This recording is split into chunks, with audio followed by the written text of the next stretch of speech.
Welcome to Robert Bellissimo at the Movies. This is a YouTube video podcast where we explore all things cinema. I want to welcome back to the show Michael Stever, who is an American film director and editor, cinematographer, producer, writer, and actor who is known for his work on Superforce, Broadway, The Golden Age by the Legends Who Were There, Every Act of Life, and his debut documentary short films, Saturday Nightmares, The Ultimate Horror Expo, and Resurrecting CARRIE, which we're going to, of course, touch on today. Michael, welcome back. Great to have you again. Man. They're all going to laugh at me. And we're recording this in the beginning of summer when it's so, you're in New York, I'm in Toronto, so it's so hot, but perfect. Freaking warm. Yeah, perfect perfect for CARRIE, which certainly has a share of fire and heat and blood and what have you. Hence my blood red CARRIE white cocktail. I love that. I'll just read a synopsis of the film. CARRIE White, a shy, friendless teenage girl who is sheltered by her domineering religious mother, unleashes her telekinetic powers after being humiliated by her classmates at her senior prom. This was directed by Brian De Palma. It was adapted from the book by Stephen King. The screenplay was by Lawrence D. Cohen. And the wonderful cast includes Sissy Spacek, Piper Laurie, Amy Irving. Let me read some more. John Travolta, of course. William Katt, Nancy Allen, Betty Buckley. So many great performances in this film. Before we jump into the film, you have an interesting history with this because you got to know Piper Laurie. You also got to know Betty Buckley. Let's start with Piper. I saw that little video on your YouTube channel where I think you're in line to get when I met her at the Lowe's. Yes, yeah. Yeah, I didn't even know that gentleman was filming that. Or that he was filming me. I was not aware, and then he introduced himself to me later and was nice enough to send me the link. But oh wow. Yeah, his name is Lucas Alexander. He's actually from overseas. A huge Piper Laurie fan. Oh wow. Yeah, so he ended up coming back into the picture when I met her there at the Landmark Lowe's. And I mean, of course, I read the book and I saw the movie, at a relatively young age. I don't think I was old enough to see it in the theater. I think if I did, I would have remembered. I might have initially seen it on TV. But that was the time when if they showed these movies on TV, they were heavily censored. Right. Heavily edited. So I'm relatively sure initially I didn't see it the way it was supposed to be seen. Right. And yeah, I mean it's funny because when I went to the revival after I met Piper, who was that was for her memoir, right? She was doing autographs. She was doing a book signing for her book, which is called Learning to Live Out Loud, which is a great book. Yeah, I still have to read that. It's a wonderful book. And yeah, her trajectory and her history in the business is fraught with all kinds of really interesting, perplexing, and really interesting circumstances. She was very much a product of the studio system, and so she was constantly, being put into projects which really did not thrill her at all. So finally, I think she did The Hustler, which she was nominated for an Academy Award for. But after that, she's a very interesting kind of look. And I don't know, I think she got kind of disillusioned with the business or just got sick of it and just kind of went away. She went and moved to Woodstock with her husband at the time, who was a journalist with the Wall Street Journal. And she just kind of happily retired, until Brian De Palma had started getting the ball rolling to, make this, interesting book of Stephen King's, which, by the way, I don't know if a lot of people know this. I'm sure most Stephen King devotees know, but he, I guess, had been disillusioned with writing Carrie himself. I mean, I guess at the point where he threw it out, like literally threw his. I didn't his know that. Yeah, he threw his draft of Carrie in the trash, and his wife picked it out and read it and said, "What's the matter with you? You've got to keep going on this." Which, thank goodness, he did. But I mean, it's funny how who knows what would have happened if his wife had not pulled it out of the garbage and said, "You got to do this." I didn't even know until yesterday that it was based on a book, a King book. I mean, I don't know King's books very, very well. I mean, I know, that he wrote Misery and The Shining. I mean, I know a number and a number of the Hallmarks, but I did not know this was a book and it was his first book. So I was like, wow, I was like, yeah, this, it is very Stephen King-like. It's also very Hitchcock, which I'm sure, De Palma was a big, big Hitchcock fan.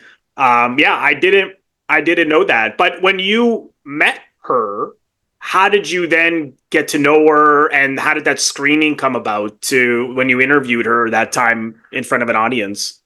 I met her at the Landmark Lowe's, but then I was kind of reintroduced to her by a mutual friend and client of mine named Jim Brochu, who is in a wonderful play that Piper directed called Zero Hour, about Zero Mostel.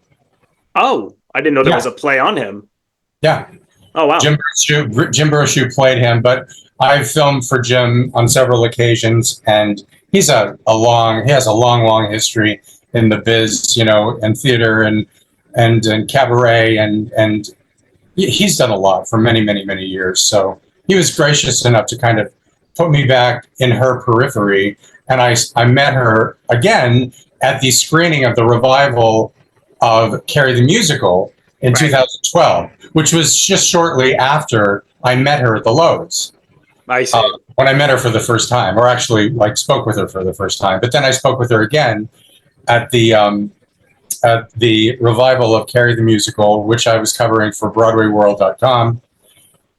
And I told her, I said, I've got this idea. I've never seen like a documentary or a featurette or anything that really kind of looks at Stephen King's novel and all of its incarnations as a representation of pop culture. Right. And I'd like to, look at his book and look at Brian De Palma's film and look at Carrie the Musical, which has its own very, very bizarre kind of history in the world of theater. And she was completely game and was gracious enough to have me out to her hotel where she was staying while she was there for the revival of Carrie the Musical. And we did a sit down for a couple of hours, and she was great. I mean, there's something about Piper Laurie that I always, and I think a lot of it is just probably a lot of people feel in terms of having seen her as Margaret White and seen this just insanely unique perspective that she brought and put to the face of religious fanaticism, Yes. In ways that were just so avant-garde and weird and strange and fascinating and operatic in their own right. And that just combined with the genius of Brian De Palma, with his visual sense and the way that he and Pino Donaggio, work together is just magic. Yeah. In so many films that they do. Yeah. And it's like choreography, the music, Pino Donaggio's orchestrations and Brian De Palma's filming and the way these scenes are edited together they're like a dance, Yes. And that's what I think just makes him so much more interesting. And the way he milks suspense using those tactics, and people are still to this day. I don't know if you've noticed this, but I just discovered there are a ton of these, screening for the first time, CARRIE. People are like putting these videos where they're screening it and they're filming themselves. Yeah, there's tons of these things. Oh, yeah. On YouTube. I did not know. I just started watching a couple of them, but there's got to be like, I don't know, 20, 30 of them, maybe, give or take. And I've started watching some of them, and a lot of these, most of these people are a lot younger, and they're all just the couple that I've seen. It's fun to watch people's reactions watching the movie, because they've always got commentary, but they're always commenting on the cinematography and the editing and the way it pops, the color scheme of that film. And so I mean, I just kind of threw caution to the wind and met her, I think, like the next day after the revival of CARRIE the musical, and met her at her hotel, sat down, interviewed her, and then I started editing. And I interviewed a number of other people. Maybe you'll throw in a link to it when. I'll put it in the description below. Yeah, I really enjoyed it, and I noticed when you interviewed her, she said you had referenced that it was that the musical was just the night before. So I was like, oh, this is which was fortunate that you were able to get to interview her so soon. And I never even knew that there was a musical, and I know you have some clips in your short film. Looks pretty interesting. Has it been done often? It is now. It's being done all the time now, but it was Lawrence not Lawrence Cohen, although he was involved with the musical. Oh God, you're going to need to edit here. I'm sorry. That's okay. Dean Pitchford and Michael Gore, who did the music for Fame and Footloose. Yeah. Very, very popular, musical creating team. Did the music for CARRIE the musical. And there's a lot of music that's really, pretty blisteringly engaging and really good. And the best moments, collectively, it's thought that the best music is the mother-daughter sequences, which are really pretty operatic and engaging. And the scene where Piper Laurie is pulling CARRIE, pulling Sissy Spacek to the closet. There's actually a musical number to that in the musical called "And Eve Was Weak," and it's very disturbing. It is so dark, in its trajectory, and she pulls up a trap door and throws her in the floor. I saw you have that in the short, which is great. Yeah, and that was Betty Buckley doing that from I didn't know that. Of course, who was the gym teacher? In the movie. In this, and Betty Buckley is just tailor-made to play that role as well. She's a very complicated lady, incredibly talented. Like, nobody could touch her, in terms of her vocal prowess and power. Oh, her singing was, for the longest time, powerful. Yeah. That was like, wow, how did she hit those notes that, and it was so strong.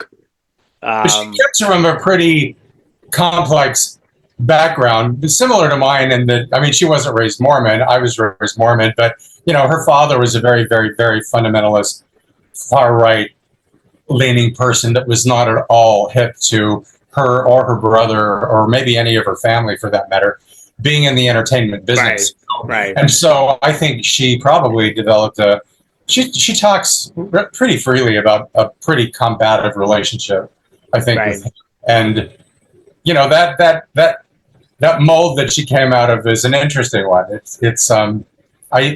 When I first came to New York in 1994, I actually took a workshop with her. She teaches. Oh, okay. So that's how you met her. Yeah, initially, yes. Yeah. I didn't even know there was a CARRIE the musical when I took the workshop, but then I discovered there was during the workshop, which was about 6 weeks, if I recall. And it became like an obsession to try to unearth whatever I could find. And at that time, there was a really good quality audio board recording, which had been recorded, and a bootleg video that was not great, but essentially captures the show from a wide angle standpoint. But it actually originated in the UK at the Royal Shakespeare. Wow. Ironically, yes. Yeah. And Barbara Cook played the mother originally, and was almost decapitated by a set piece. And she said, "I don't want to be a part of this." Oh. And it didn't do well. The high school themed element of the show was not the strongest part in the show, so it had some troubled quirks in it that needed to be kind of worked out. And I don't really know that they really got worked out too much. Debbie Allen was brought in to do choreography, and the teenagers were all very mature. Singers and dancers, that probably didn't look quite as much as high school students as they did. Same in the film. Yes. They're all like in their mid-20s. Yeah. But that's common. I mean, even I'm not sure how often that happens now, but it was, I mean, for the longest time, there was, if it was a movie about high schoolers, the actors were always in their 20s. You think Grease, so many films. Well, that's funny you should mention Grease, because initially, I think this is actually true, but it could be lore.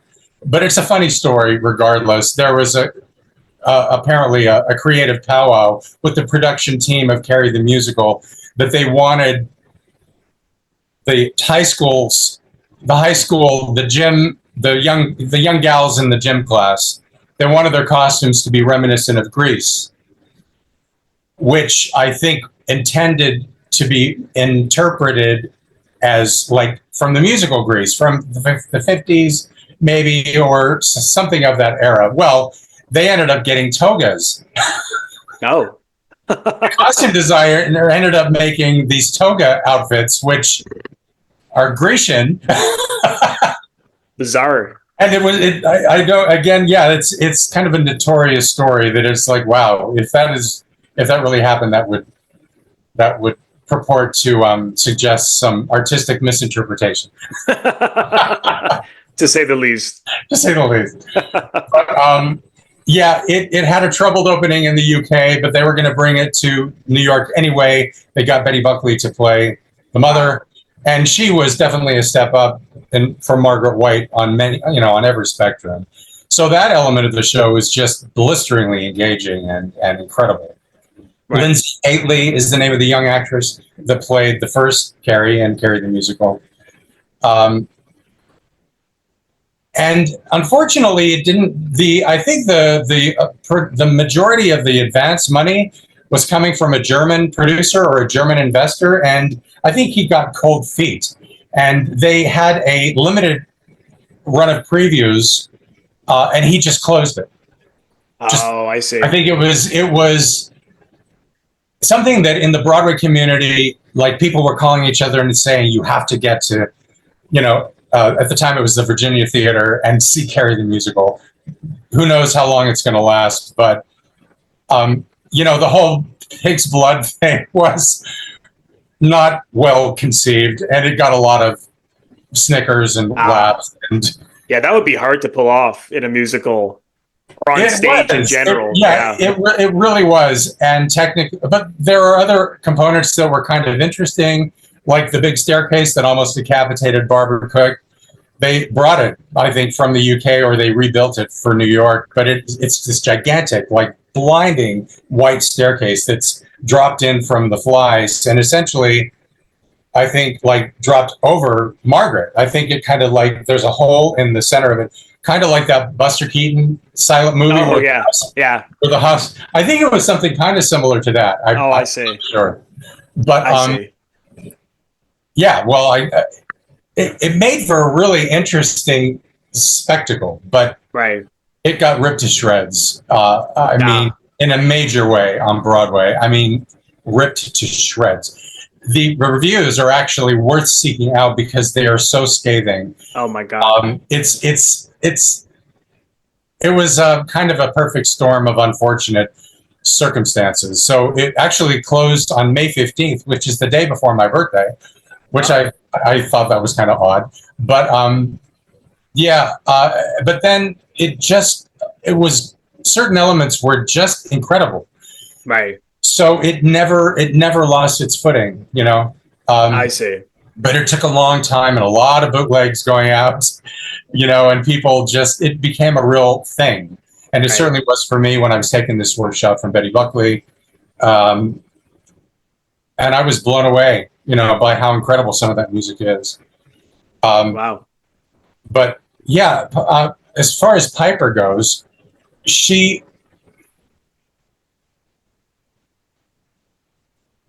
I think a lot of people find her, this portrayal of Margaret White of hers was so groundbreaking and precedent setting on so many levels. I think she scared people. She is scary in it. I know she did me, but I think that she was very much not, she was a very soft-spoken and kind-hearted. Yeah. But I think that she should have gotten the Oscar for Carrie. I mean, Carrie, anybody that researches will know that Carrie is like one of the few horror films where both Sissy Spacek and Piper Laurie were both nominated for Academy Awards. Yeah, I didn't know that. I was watching that video you sent me earlier, and that never happens. That never happens in horror films. Yeah, I didn't know that. Not only that was such a competitive year because you think Network, Taxi Driver, Rocky, All the President's Men, some of the greatest films ever made. And then but Carrie found its way in there, and got some pretty big nominations. But horror is not something taken seriously by the Academy. Same with comedy, which is unfortunate. Silence of the Lambs got Best Picture, but it really is kind of a very odd, perfect storm of components, and you kind of can understand why it got it. Obviously it's a very dark film, but I mean, Anthony Hopkins, crying out loud, and Jodie Foster, incredible cast, and all the horror luminary cameos, by Roger Corman and so many other people that make little cameos in Silence of the Lambs. That's so fun, It's nice to see the industry taking care of each other on certain fronts and acknowledge. There's been some exceptions, but very, very, very few within the horror genre. And I'm not a big horror fan, but there are some that I really, really love. This being one. And it's funny because you talked about how she's scary in this, because The Hustler is one of my favorite films as well. And I think she's scary in The Hustler. Yeah, I was just gonna say, even in there's something. She's so in her own world, and of course she's an alcoholic, so it's even worse.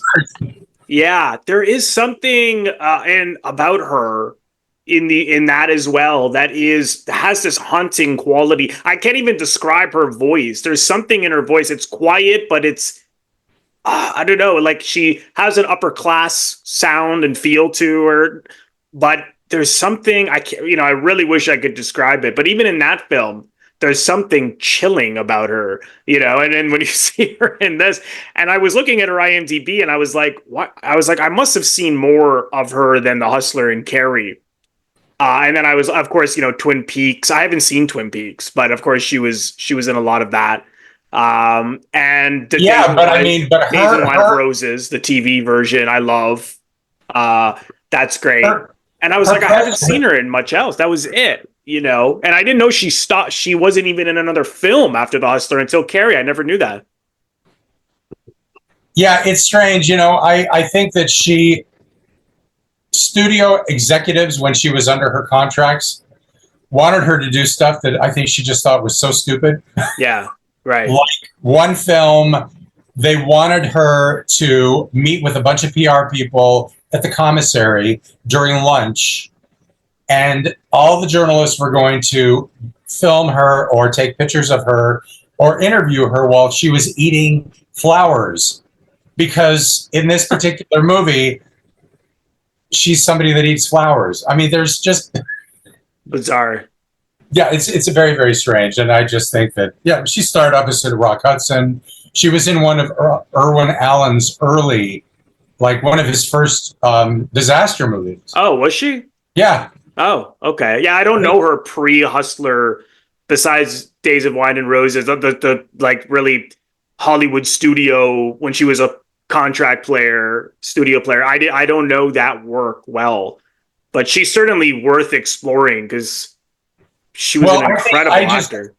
Yeah, she really was, and it's I think it's inexcusable that the American Motion Picture Academy couldn't see fit to give her that Oscar, because she not only deserved it because she was that good of an actor, but she just brought a quality that there we'll never see again. Oh, for She sure. was that unique. But I think she was kind of a no bullshit kind of person too. I think so. Right. That's why she left. I think that's why she went to Woodstock and just said, bye. I'm taking a breather for 15 years. Well, good for her. Yeah. You know, I mean, a lot of people wouldn't. I actually interviewed an actor who, I don't know if you saw, she was in this independent film called Hesher with Joseph Gordon-Levitt and Natalie Portman about 15 years ago. And the lead he was like 13 at the time, Devin Brochu. And I'm friends with a filmmaker in LA. She comes on my show a lot, Janae Ballo. Who's quite the character, and she works with him a lot. And I was like, oh, I should interview him about what it was like doing that film. And she played his grandmother. Is she the one that you did the stream with on Crimes of Passion? Yes. Yeah. That's her. I watched that one. That was great. Oh, thank you. Passion is such a fucked up movie. Yeah, it's great. Yeah, I love it. But you're right. It is certainly a twisted film, but yeah, his name is Devin Brochu, and she played his grandmother in it. And when he met her, and everyone was saying, "Oh, she's like, she's in some iconic movies," and he was like 12, he didn't even know who she was. But he said she was so nice to him that even at the cast party, she didn't want to leave until she said goodbye to him. Like he said she was super, super sweet. But if you ever get it, it's an okay film. It's got some good moments, but she is really funny in it. Like she's really good. You can barely recognize her that it's her. And I don't mean just naturally because she's had aged like everybody else, but just the way in which she behaves. It's nothing like Carrie or The Hustler, nothing spooky. She's really funny in it. Well, this is why you're gonna freak out when you find out what her actual contribution is to Twin Peaks. And if you've not really researched it, I would actually recommend that you don't do too much research on it, because her contribution is seminal. Again, it's groundbreaking, but don't research it or it'll kill it. Oh, I see. Okay. You don't want to, it's like a spoiler alert, and you don't just, it's a bit of an investment. How many seasons was Twin Peaks on? I mean, it was on for a few seasons. So yeah, that's a show for about 20 years. People have been telling me you've got to watch Twin Peaks. I've never really been able to get into Lynch, but then I saw Mulholland Drive for the second time recently, and I really liked it. I was like, maybe he's a bit of an acquired taste for me. So I've tried to watch Eraserhead. I've not been able to sit through Eraserhead. That's a tough one too. Yeah, I've only seen that once. I've seen a lot of his films, but I got to go back and just, you got to give it to him for a lot of these filmmakers that are so viscerally committed to their own singular vision, right, and are just hell bent on seeing it through, and that says a lot, especially when it's a very avant-garde vision or something that is, Sam Shepard, revered playwright, is kind of thought of as kind of on that same level. His writing, it's not the most accessible writing, but it's genius writing. Right. It just requires a little bit more. Yeah. It's, once you can. Yeah, and it's so kind of expressed in such a weird, surreal way that it can be a little can look a little chaotic. But I have to dive into that series. But jumping into the film, what are some takeaways from you in terms of what the film is exploring or what it's about. Well, coming from a conservative Mormon family, I was never dragged to a closet per se, but it's that conservatism, it manifests itself in many ways, and I think that kind of really in your face, over the top, almost operatic kind of fanaticism, it's very interesting, in a lot of ways can be very theatrical, and Right. it gets your attention. Yeah. But Carrie is and will always be like the ultimate revenge fantasy. Which Right. a lot of people that I interviewed in Resurrecting Carrie kind of affirmed. It's fun to see, somebody that is bullied or getting put upon, kind of suck it to them. Yeah. Yeah. Get back. And she certainly does. Yeah. And God, that destruction scene is, it never gets old for me. And the evolution of Betty Buckley's character as the gym teacher, who is so kind and caring and really wants to help her. Yeah. The fact that she gets like the most ferocious brunt of Carrie's rage when that basketball thing like cuts her in half. Yeah. That is such a great story. Betty Buckley tells it best, of course, better than anybody, but I'll share it because when she was, filming that scene, Brian De Palma was very, very specific in terms of the direction that he gave her. And the direction that he gave her was, I want you to squirm like a bug on a pin. Oh, okay. Which, when you look at the scene after she gets chopped, she really kind of does. I mean, you can see that she was very, very much, doing what was asked of her. So, and it's great. It's epic and it's shocking, and no CGI. Right. Yeah. Did you happen to see the remake from what is it? I haven't seen. No, I think it was 2013. Yeah, I know. I met a guy whose girlfriend was in it. I'm not sure who she played, but I haven't seen it. Did you get a chance to see it? I did. Actually, I think the director of that, who is female, I can't remember her name, but I believe that the director of that remake was actually a friend of De Palma. Oh. And somehow or another, I think she got him to kind of give her his blessing. And, I think it's a serviceable remake, but it doesn't compare. Right. Well, I didn't think it did. Brian De Palma's classic is it's such a masterpiece. Yeah. And Sissy Spacek, there's just something so inherently pure about her vulnerability and her naivete. She's so great. And she couldn't have been more perfect for the part, Well, what's interesting is that I read that in the book she's meant to be like pimply and overweight, and people were concerned about casting her because she actually is really, really pretty.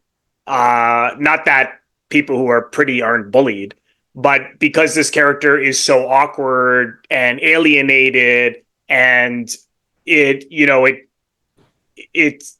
could see why casting someone, perhaps more attractive would be harder to sell. But there's something so unique and distinctive about her face that I can't think of anyone who looks like her. Her face is very kind of ethereal. It's she's a little, I don't want to say alien-esque, but I know what you mean. Yeah, kind of like Olivia Wilde has that kind of look.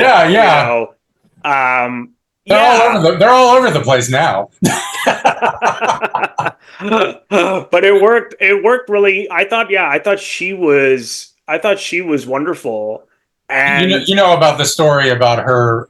For her audition, she put Vaseline in her hair. Yeah, I heard that. Yeah, and apparently she was also supposed to go up for a commercial the same day, and then she was like, "Well, She apparently said to De Palma, because De Palma was originally going to give it to Amy Irving, which I didn't know, And so she was like, I don't know if Brian, if I should come because this this commercial is going to be like 10 grand. And apparently he was like, just go to the commercial, forget it. And then she was so put off that he said that she was like, she put the Vaseline in her hair and she was like, you know what, screw it, I'm going to go to the film. And thank God she did, because she's so wonderful in it. But the film, you know, like you said, it really it explores bullying, not just bullying at school, but then the bullying at home from her mother and the abuse from her mother. And I'm not surprised Carrie's getting it. She's getting it from all angles. Exactly. Yeah. Yeah. And you know what's so scary about, you know, in some ways it's more relevant now than it was then, because when you see this girl basically with her telekinetic powers kill everybody in the school, you think of the school shootings that have happened over 20 years, time and time again, which is so disturbing. And a number of those people who do it are bullied. And you think, my God, this film is almost like, you know, almost had a premonition. But yeah, it's an interesting reflection on us as a society, an American society. Right. Because when Stephen King's novel came out, and even when Brian De Palma's film came out, there was no label. Right. This is something that I kind of cover with some of the subjects in Resurrecting Carrie. I discuss it with Piper, you know, about I remember. Yeah, I heard that about the term bullying. Yeah. There was no term. There was no term in you know, in those earlier eras. And I was actually really kind of surprised by Piper's reaction. She says she didn't really buy into the idea or the theme or the word bullying. She likened it more as like a media catchphrase. I was kind of wondering what she meant by that. I was kind of like, I was surprised by that as well. Well, it didn't seem very sympathetic. Right. But I wasn't going to say that, but I was just kind of like, okay, well, that's interesting. Right. But, you know, I mean, everybody's entitled to their opinion. And, you know, on many fronts, maybe she's right. I mean, our media, our global media is a real interesting animal, you know, in terms of cranking out controlled content. Right. Of course. Which seems to be, you know, the case more and more and more. So I don't know. It's a conundrum. Well, I mean, it's, you know, it's certainly still a very serious problem that, I mean, I think education systems are more aware of it now and doing better with it than in the 70s at this time. But it's still a real, you know, I know even my son had issues with it. And I think sometimes teachers principals are, at least from our experience, or at a bit of a loss, you know. I thought you meant he had issues with Carrie. Did you? No. Didn't show him. No, he loved Carrie. I showed it to him, actually. I watched it again the other night, but I may have mentioned to you that he hasn't really watched too many horror films lately, but he, for a long time, was loving horror. So he was watching so many horror films. Well, Carrie is in color. It's not in black and white. That's true. Yeah. Because he hates the typical kid, right? He won't watch black and white films. I have occasionally, rarely convinced him to watch a couple, but he loved Carrie. He actually said he could relate to it, which I know sounds scary. But you know, feeling like you're an outsider, people picking on you, stuff like that. We all can, though. That's the thing about it. We all can relate to it. Yeah, in some way, I think so. Yeah. Lawrence Cohen was at the revival of Carrie the Musical, which was put up at the Lucille Lortel Theater. And, you know, he wrote the original screenplay, and he worked with Dean Pitchford and Michael Gore, you know, on this revival, of Carrie the Musical. And Dean Pitchford and Michael Gore and Lawrence Cohen all kind of said the same thing. Just reiterating how people are constantly approaching them and saying, you know, Carrie is my story. It's my story. Right. And, yeah, you know, I could see that. Yeah, It says a lot. it certainly does. And at the same time, when Piper said to you that when she initially got the script, she thought it was a satire or a comedy, and I can see also why you would think that, because that's what De Palma early in his career mostly did. He did satire. He was very, very comedic, and then he really switched gears.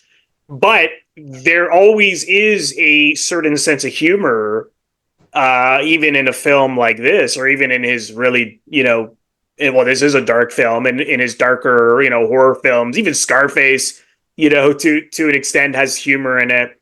And because I think it is part satire in the sense of against the religious fundamentalists, because, you look at that and you think, oh, well, this is sort of, because as satire, they exaggerate stuff to drive the point home. Yeah, she's completely operatic. Yeah, exactly. But then you watch this, and then you watch these now, a lot of these kind of characters get on TV or televised, and you think maybe it's not so over the top, because some of these sort of, religious fundamentalists or various false preachers, I like to call them, are so theatrical, and you think, my God, this is not as over the top as maybe people. I mean, that's always existed, but now it's on TV, or has been for a while. But I find the trajectory of this country fascinating, of the United States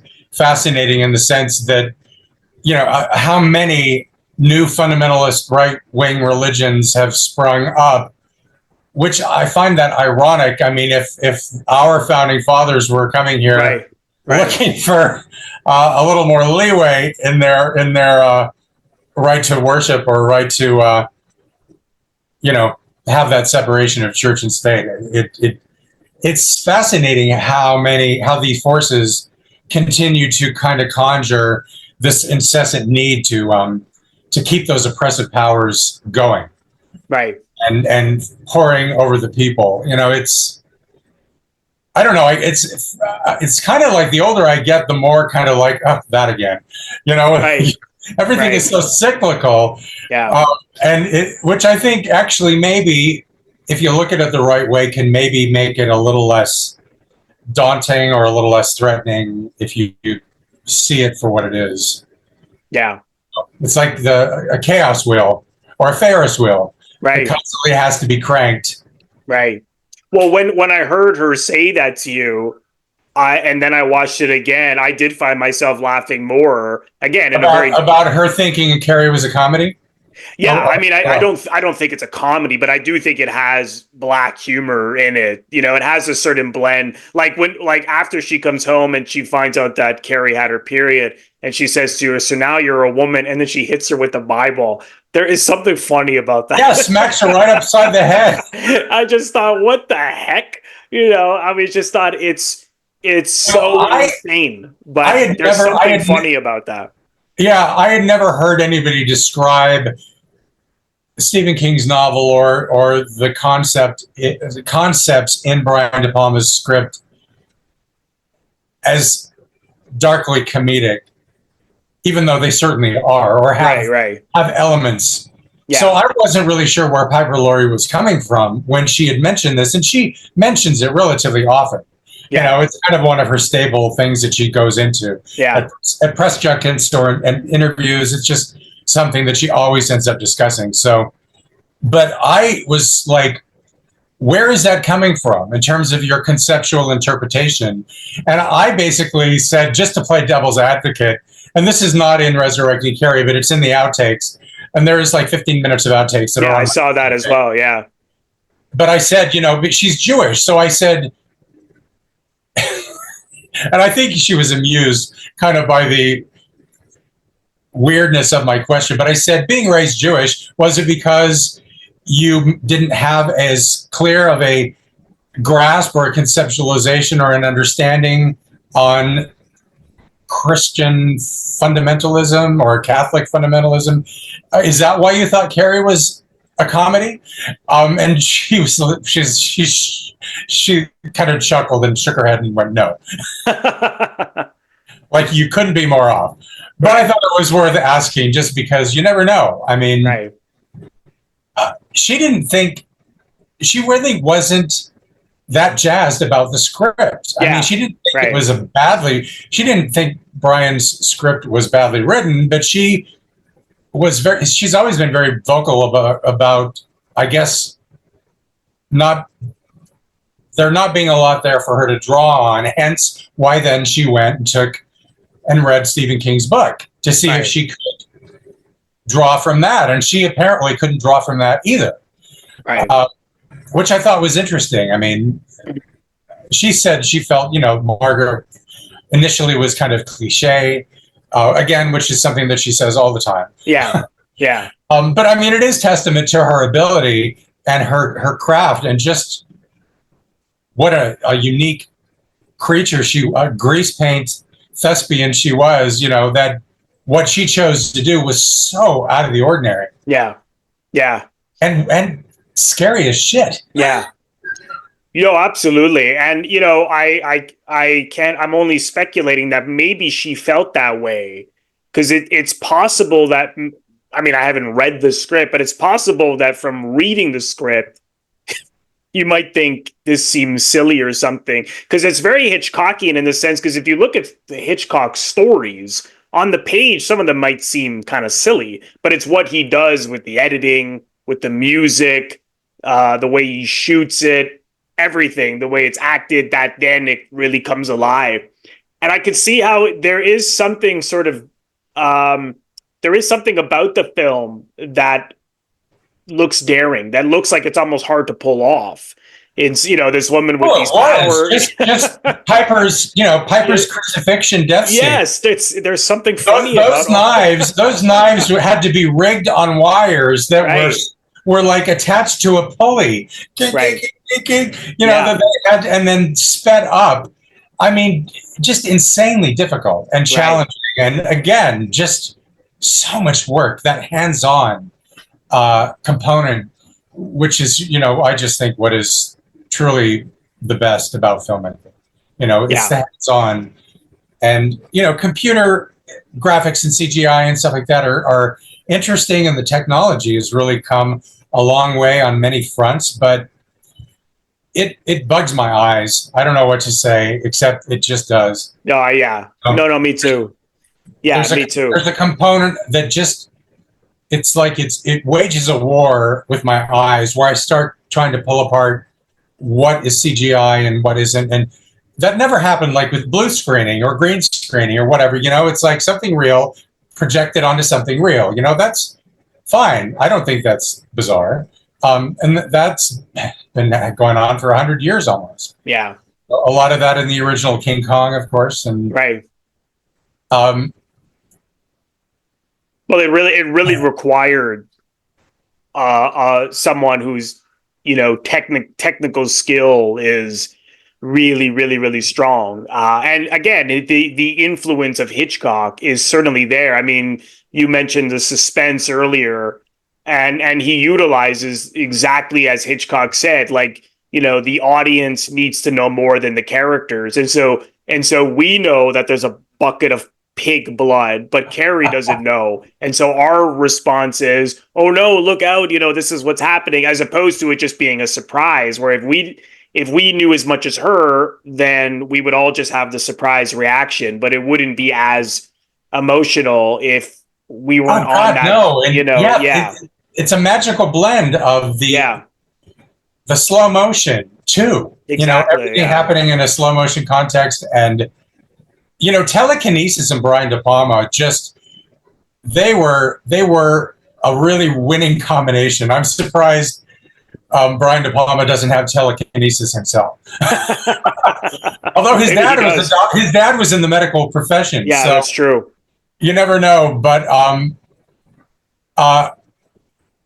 he followed Carrie, with The Fury. Yes, and that has a similar, which also deals with telekinesis, and just a totally different story arc, but it's a great movie. Yeah. I mean, Andrew Stevens and Amy Irving and Kirk Douglas and Cassavetes, my favorite in there. Yeah, John Cassavetes. Yes. Yeah. Talk about, ending with a bang. Oh God, yeah. Yeah, yeah, that was one of the few good reviews he got from Pauline Kael, who hated him. I don't know if she hated his acting, but she hated his films, unfortunately, because he's my favorite filmmaker. But a lot of his indie films are his own taste. Yeah, He wanted to do his own taste, which, you know, maybe meant that a lot of people didn't quite warm up to them in the same way. But yeah, she had certain taste, and I think she just dismissed him easily. But with that being said, I know that when I wrote you some of notes for today, you found some of my criticisms of the film perhaps amusing. I do think it has not major flaws. That there are a few things that seem a little thin to me, and that's of course the relationship between Amy Irving's character Sue Snell. How could Sue Snell not go to the prom? What is wrong with her? Tommy Ross. I know where I do know where you're coming from on that standpoint, but as myself, as somebody that did not go to my prom. Right, neither did I. Really? No. Well, that's weird. I meet a lot of people that don't. Yeah, I was like Carrie. It was not a place I wanted to go. Yeah, I didn't want to go either.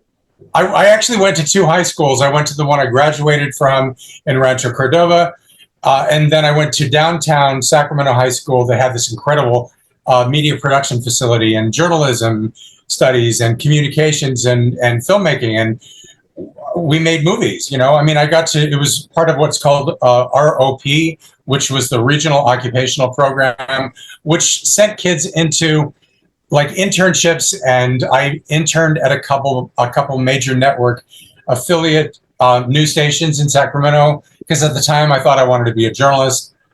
Not anymore. But at the time, it was just, I really had this great opportunity to leave my high school and go to another one and really do stuff that I really enjoyed doing, which was huge for me. It was so important that for me, I got to do that. But I'm sorry, I got off our train of thought. What were we on before this? Well, the prom. So the fact that she. Oh yes. Yeah. So I was doing that, so I never wanted to go to the prom. Right. Yeah. But it's interesting because she is someone, Sue Snell, who really clearly, all these young teenage girls really want to go to the prom. And so as we see at the beginning of the film, when Carrie has her period in the shower, she was clearly already someone who was bullied, when they're playing volleyball, and they're picking on her because she hit she didn't hit the ball and they lost. She gets her period. She's freaking out. She doesn't know anything about it because her mother is this religious fanatical who didn't teach her anything about it, or doesn't believe it can happen unless you sin, which is a whole part of the dark comedy, the way she interprets the Bible. One thing that I noticed in a couple of these screening Carrie for the first time things that people are posting on YouTube was discovering how this common denominator with a lot of the younger people that watched it that were very suspicious of Sue and Tommy Ross's character. Thinking that they were somehow in on it. Right.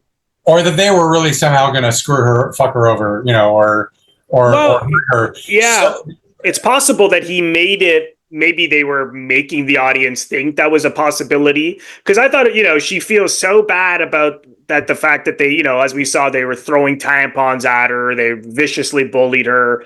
And so Sue feels terrible about this. And as a way to help Carrie, she tells her boyfriend to take her to the prom. Initially, he says no, then he agrees. And he's so kind to her and sweet to her. You almost start to think maybe he's starting to like her. But it just seems like a very odd... Well, you know what? He very well may. He might have. He asks her out. Yeah. Before they win, he asks her out to go someplace after the prom. Yeah, that's right. And they kiss. Which for a lot of the people that I watching the movie was a definitive moment. Like, oh, he really is a good guy because he's asking her out. Yeah. He's asking her to do something else, so he really likes her. It's not all a put up job. Yeah, no, it I think to an extent it works, but it just seems a little. There is something. It may be more from Amy Irving, from her POV, that she would be like, "Oh, I'll just sacrifice my prom, my boyfriend for this guy because I feel so terrible." That I just thought that, why wouldn't she just, if she wants to help her, then talk to your friends and, try to get her involved. Maybe tell her friends that we should stop picking on her or whatever.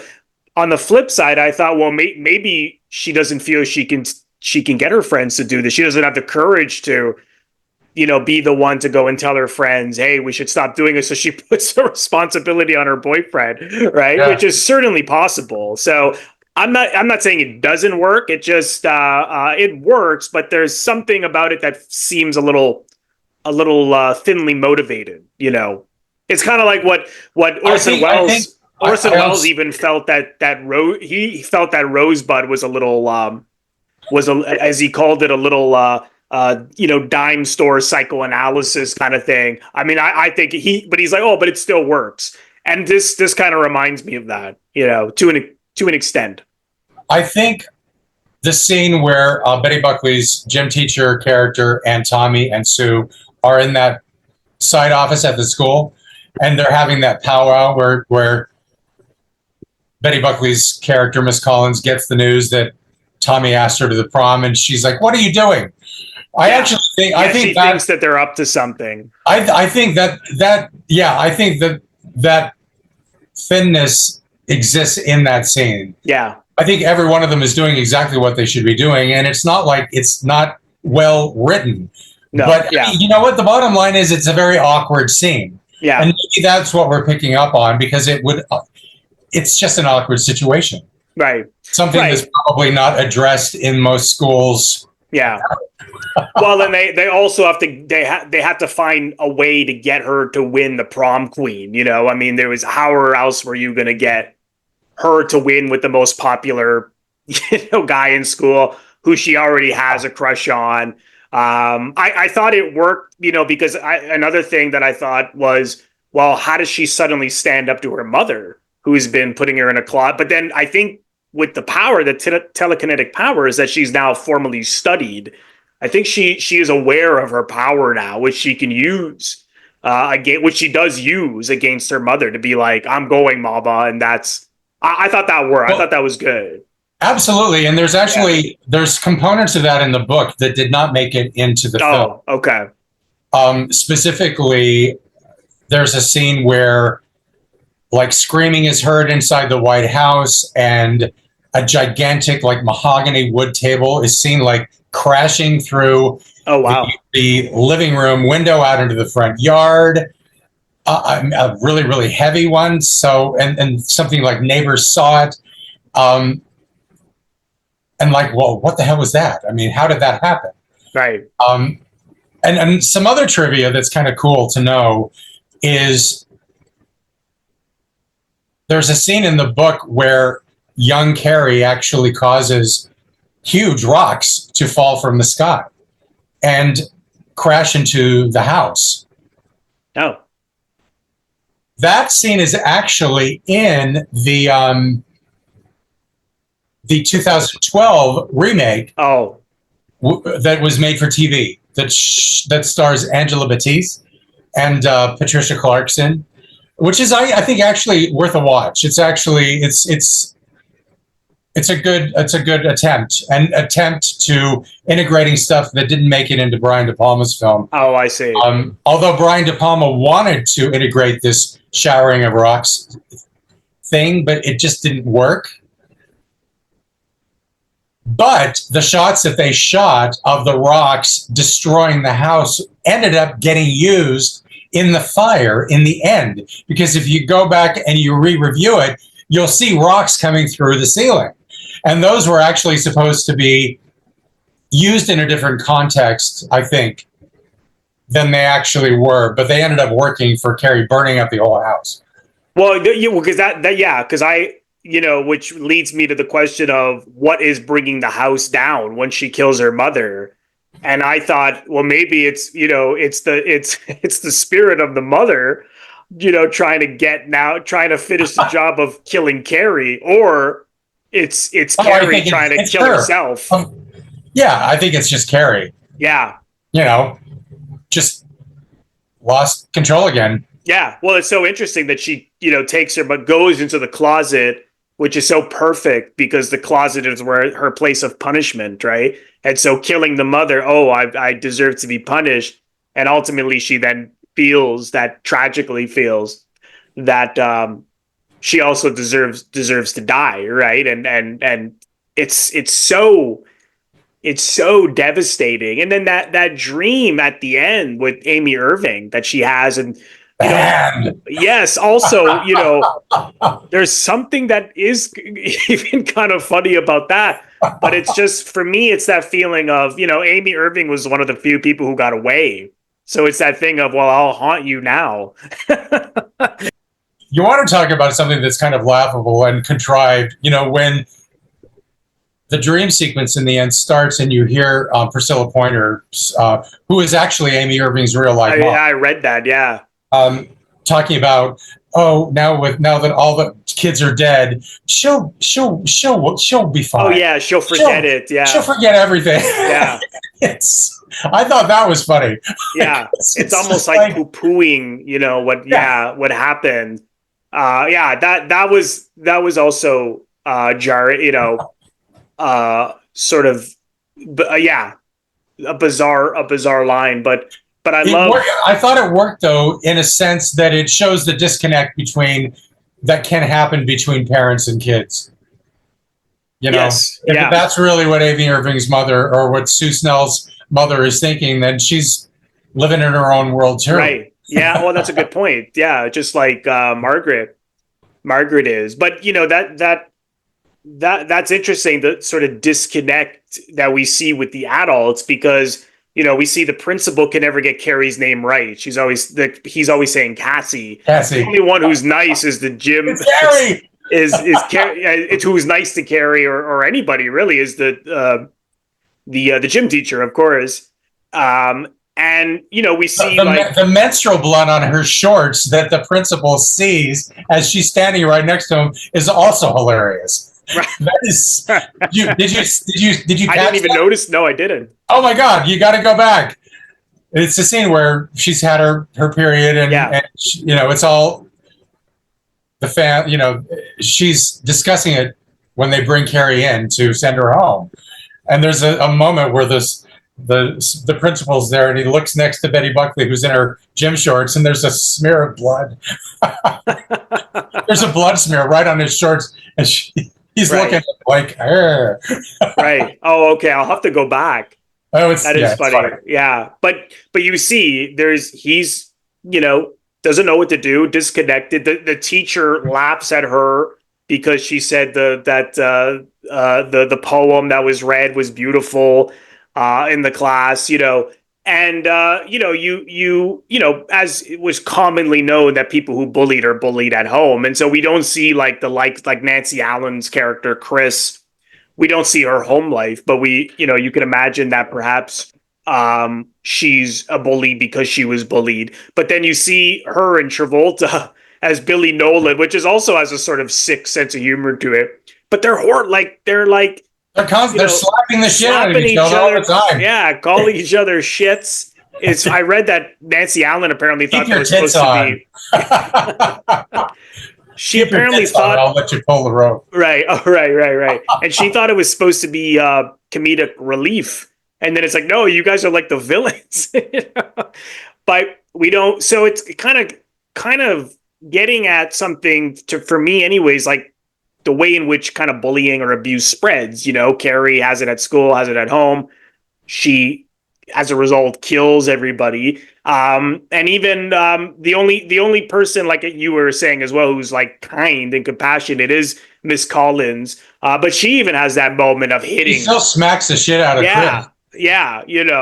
And she's the lore around that scene is also completely woven into the archetypal history of that film too, because if one is to believe that they shot that slap scene 30 times. Oh, I read that. And that Betty Buckley really was slapping Nancy Allen, which she says she did, but I mean, holy shit, that looks like a really, really nasty slap.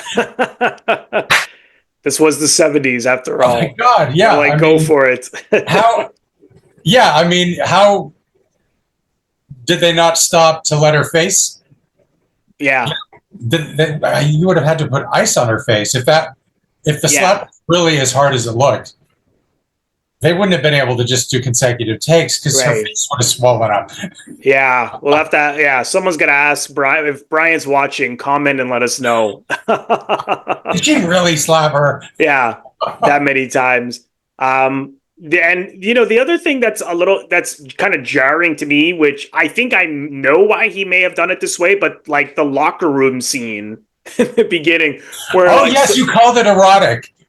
well, it's interesting because she's like, you see these like, well, the actors are all in their 20s, but teenagers totally naked. And yeah, completely butt naked. Yeah, slow motion. Not everybody, but some all of them. All that like Bush on parade.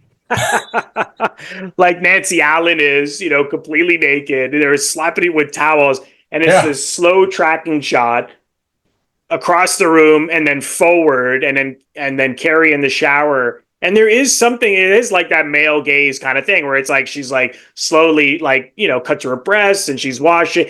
And I'm like, is this meant to like throw us off before we get to the blood? Because it is sort of like. Well, the Pino Donaggio's underscoring. Yeah. When it goes into Sissy, it goes into flute. I mean, it's. Is there a more pure sounding musical instrument than the flute? Oh, it's great. And we hear it again at the end in the dream sequence, which makes it so surprising when her hand grabs Amy Irving. So I think he may have just been leading it's like an interesting juxtaposition because in some ways, yes, obviously, Brian De Palma has a thing for shower scenes. Yeah. Because Dressed to Kill following that, which is one of my favorites. For just so many reasons. And, it's funny because Brian De Palma got the worst rap, as being a real misogynist, but he is not. No. And I love that. No, he just said he often, women, it's because they're more unfortunately vulnerable in society. So that's why they're the ones often in these kind of movies that you see get killed, because when it has been done the other way, where it's like there was a film with Roy Scheider and Meryl Streep. I forget what it was called, but it's the reverse where she's the. It just never kind of rings as true. It works I know, like if you look at like Dario Argento's films, the killers are often women, but that has more of a comic book feel. It's very, very different style. So. It's a very, very different. So yeah, I think it's just it's unfortunately the way it is. It's just that they're more vulnerable in society to these kind of. And oftentimes, women in peril is sometimes more entertaining if it's done well. Right. If it's and it's very tricky. Yeah. But we're all equal. We can all be equal opportunity victims cinematically, if the writing is good and if the direction is good and if the script is good. But there's a reason why Fay Wray was so engaging to watch, right, and even to listen to, even though that operatic scream of hers is about as iconic as Piper Laurie's religious nut job. Yeah, that's a good point. That's a good point. I mean, I also love her monologue of when her and her husband gave in to temptation, when he's drinking and she says, I liked it. So completely so good. Earnest. It's interesting. Earnest. Yeah. It's interesting because on Wikipedia, on the plot, it says that, she talks about getting raped by her husband. I'm like, I don't think it was rape. I think what they're saying is that what she's saying is that they gave in to their temptations. Yeah. They were trying not to. I just thought, why is it? That's a very odd that whoever wrote that up thought that. But yeah, that's why I think he shot it that way, and that's a very Hitchcockian, way of telling a story is, leading the audience to feel one thing and then boom, you think where it's going, but no, it's going it's going over here, and which makes it all the more shocking when you see the blood go down her leg. So I think that's why he did that. I think that's why he shot that way. Because otherwise it's sort of odd. I'm like, why is he showing them all naked? You know, you don't know how close you're actually going to get. Right. Exactly. But that kind of fun-loving frivolity that kind of carries that opening sequence that again is slow motion. Yeah. It is erotic in its own kind of. It is in a way, titillating way, sure. Yeah. But it's certain instruments really, literally, I think, trigger emotions in us more than others, you know. And flute has never been one of my favorite. But it's effective. I actually played several instruments as a youngster growing up in junior high school, and my parents wanted to get me into music. I started playing the guitar. No, first I started playing the harmonica, and then I got into the guitar. Both of those I played for about a year. Then I got in. My mom was a big Benny Goodman fan, so then she got me in junior high school in the clarinet. So I played the clarinet in the school band. I didn't get into any of them, unfortunately. And then I got into the piano, and I played the piano for about 5 years. And that's actually the one that I kind of regret giving up because I played it the longest. And having that musical foundation was really, really good for me. I know that it just helped fuel why I love what I love, you know, and why I love De Palma so much, because so much of his work is choreographed. These incredible visual motifs with incredible editing, and Pino Donaggio or Bernard Herrmann's. Yeah, he's using the Psycho, the violin there. He's got. I was wondering. I'm like, oh, that sounds like Psycho, and then it actually is. I read like that's the actual score. Have you seen Sisters? Brian De Palma's Sisters? Yeah. Well, they got Bernard Herrmann for that. Yeah. Apparently, and it was Obsession. He did Obsession as well. Yes. But they got him first for Sisters, and I love the soundtrack for Sisters. Yeah. I love it for Obsession as well, but it's just completely different. Apparently, Bernard Herrmann was a real nightmare. I mean, he really, really, really, I think, had them to the point of wanting to tear their hair out. Yeah. I've heard that on other films. On several spectrums, which, you know, sometimes show business does that to people. Unfortunately. Turns them into monsters. Yeah. But he got him, and it certainly was a coup, I think, for him, for Sisters, because I think the orchestral underscoring to Sisters is as important for that film as it is for Carrie and Dressed to Kill. John Williams actually did the underscoring for The Fury, but I love that as well. I mean, it's totally different. I listen to all of these soundtracks now regularly. Oh, wow. It's what it's what I like and did as a kid, actually.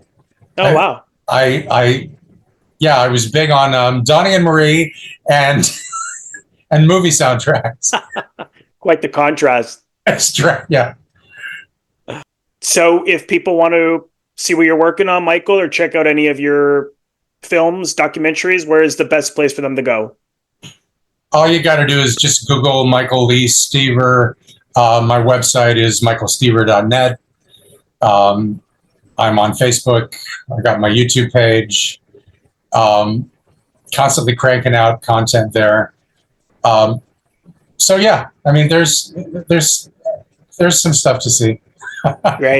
Great. Well, like I said, the short film Resurrecting Carrie is really, really good. So I'll leave the link in the description box below for where you can check that out and follow Michael online and social media and his website. So that'll all be in the description box down below. Michael, thanks again for coming on, and let's do it again sometime down the road. Robert, thank you. Love being with you again, man. Thank you so much, everyone, for watching. I want to thank all of my members on Patreon. If you're interested in becoming a member of my Patreon, head over to the link, patreon.com/Robert Bellissimo at the movies for full details. Patreon is exclusive content that I create month in and month out. And as a subscriber, you are able to vote on polls and contribute to what I do on Patreon month in and month out. So head over to the link for full details. You can also leave a donation directly to my YouTube channel by pressing the thanks link, which you will find directly below the video frame. Just click on the thanks link and you can leave a donation there if you choose to. And lastly, if this is your first time here, please consider subscribing. It is absolutely free to do so. By pressing the Robert Bellissimo at the movies logo, you will see it floating above my head in the top left corner to your top left. In just a second, just click on that and then click the bell in order to get a notification every time I release one of my new episodes. Also click the like button and leave a comment below. Let me know what you think of this episode. Also, you can also share the episode. All of these things are what produce traction to my YouTube channel. So I appreciate you watching and thank you again. And I will see you in the next episode.